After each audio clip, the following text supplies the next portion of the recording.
వికారాబాద్ జిల్లా పరిగి నియోజకవర్గంలో చౌడాపూర్ మండలంలోని ఓంకారేశ్వర స్వామి దేవాలయంలో పవిత్రంగా మహాన్యాస ఏకాదశ రుద్రాభిషేకం జరగడం అనేది మనందరికీ చాలా సంతోషకరమైనటువంటి విషయం అని చెప్పేసి మీ అందరికీ తెలియజేస్తున్నా. అట్టి మహాన్యాస రుద్రాభిషేకంలో పాల్గొనడం మనందరి యొక్క పూర్వజన్మ సుకృతంగా కూడా భావిస్తా ఉన్నాం. అట్టి కార్యక్రమానికి గౌరవనీయులు ఇక్కడ అయ్యగారు మఠం రాజశేఖరయ్య గారు ప్రత్యేకంగా ఒక్కసారి 2 సార్లు 3 సార్లు మీరు ఖచ్చితంగా రావాలని ఆహ్వానించినందుకు మనస్ఫూర్తిగా వారికి ధన్యవాదాలు తెలియజేస్తూ, అట్లాగే శివకుమార్ గారు వారు కూడా వెన్నటి ప్రతి కార్యక్రమాన్ని గుడిలో నిర్వహిస్తున్నందుకు వారికి కూడా మనస్ఫూర్తిగా ధన్యవాదాలు తెలియజేస్తున్నాం. ఈ రోజు మనకు జంగమ మహేశ్వరుడు ఎవరంటే సాక్షాత్తు శివస్వరూపులైనటువంటి అక్కడి నుంచి బయట నుంచి నేను వస్తున్నప్పుడే వింటా ఉన్నాను, వారి ఆరోగ్యం బాగాలేదు, బయట తిరగట్లేదు అని విన్న సందర్భంలో ఈ రోజు వారి మాటలు అక్కడి నుంచి వింటుంటేనే తను పులకిస్తున్నది. వారే సాంబశివ శర్మ గారికి ఒక్కసారి వారి పాదాలకు ప్రణమిలుతూ గట్టిగా చప్పట్ల ద్వారా వారిని మనస్ఫూర్తిగా వారి యొక్క ప్రణమిలుదాం.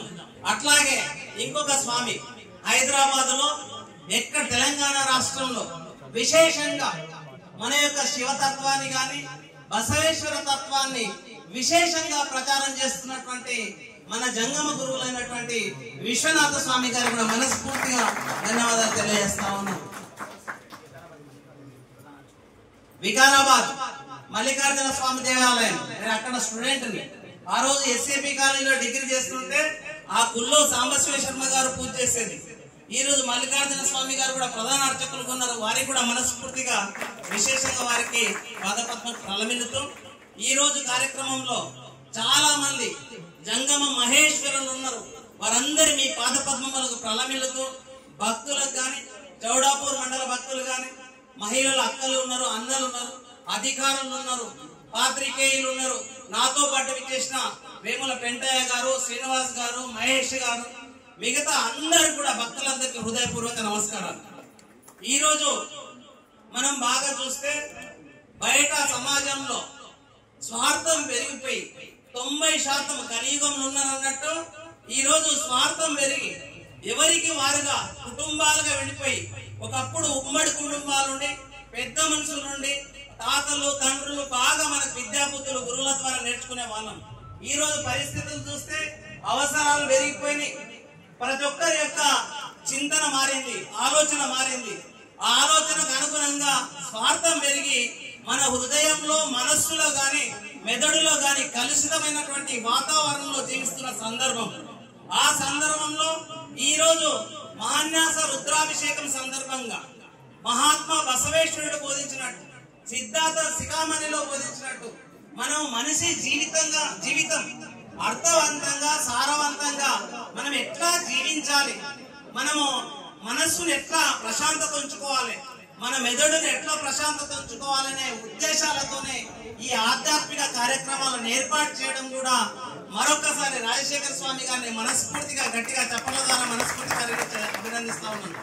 అట్లాగే జంగమ అర్చక సంఘం మీరందరూ కూడా చేపట్టినటువంటి కార్యక్రమం ప్రతి నెల ఆరుద్ర నక్షత్రం రోజు ఒక దేవాలయం ఎన్నుకొని అక్కడ ఉన్నటువంటి భక్తులందరికీ కూడా జ్ఞానోదయం ఏది ఇచ్చినా కూడా మనం ఇస్తే ఒక రోజు ఉంటుంది పోతుంది, కానీ జ్ఞానం అనేది ఎప్పుడైతే మనం ఇస్తున్నామో మనిషి జీవనానికి ఉపయోగపడుతుంది. కాబట్టి ఆ కార్యక్రమం చేస్తున్న జంగమ మహేశ్వరుల అర్చక సంఘంలో ఉన్న సభ్యులందరికీ కూడా మనస్ఫూర్తిగా ధన్యవాదాలు తెలియజేస్తూ, నా వంతుగా ఒకవేళ మీరు అనుమతిస్తే మా వెన్నచేడు గ్రామంలో కూడా శివాలయం ఉంది.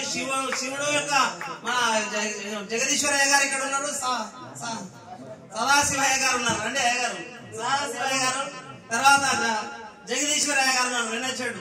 మీరు అనుగ్రహిస్తే అక్కడ ఏర్పాట్లు చేస్తాము. ఈ స్వాములను మన సాంబశివ శర్మ గాని, విశ్వనాథ స్వామి గాని, ఇంకా హైదరాబాద్ నుంచి స్వాములు ఆ కార్యక్రమం కూడా మీరు చేపడితే చాలా సంతోషంగా ఉంటుంది. మా పరిగిలో ఈ ఉద్దేశం కూడా ఒకటే.